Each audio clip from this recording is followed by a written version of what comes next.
अस्सलामु अलैकुम रहमतुल्लाहि व बरकातुहू। उम्मीद है सब बखैर आफियत होंगे। एजाज़िया के हवाले से कुछ आइमा कराम के सवाल थे, उनको लेकर आपके सामने हाजिर हुआ हूँ।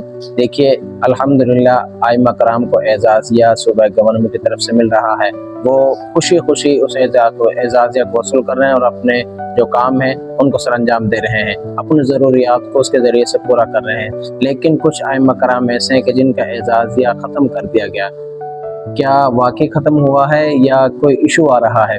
अगर आपको ये लगता है कि गवर्नमेंट की तरफ से हमारा एजाज़िया बंद हो गया है, कुछ गुज़श्ता दिनों के अंदर ये बातें चल रही थी कि आइम्मा कराम के हवाले से कि गवर्नमेंट अब रीचेकिंग करेगी कि कौन इनके मियार के मुताबिक उतर रहा है और कौन इनके साथ दगा कर रहा है। अगर कोई इस तरह का कोई आइम्मा कराम में से कोई इमाम मस्जिद साहिबान ऐसा मिलता है तो वो उसके एजाज़ियात को ख़त्म कर देंगे। हो सकता है कि आपका एजाज़िया इस वजह से ख़त्म हो गया, आपका ब्लॉक हो गया।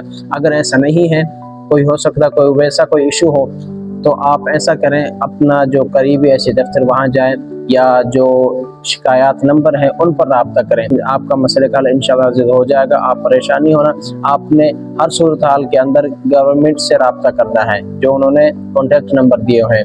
अगर कोई मसला होगा कि आपका एजाज़िया बंद हो गया, वो आपको वही बतला देंगे, ब्लॉक हो गया उसका बतला देंगे, जो भी सूरत हाल होगी वो आपको हर सूरत हाल से आगाह कर देंगे। तो इंशाअल्लाह नेक्स्ट वीडियो के अंदर मिलते हैं।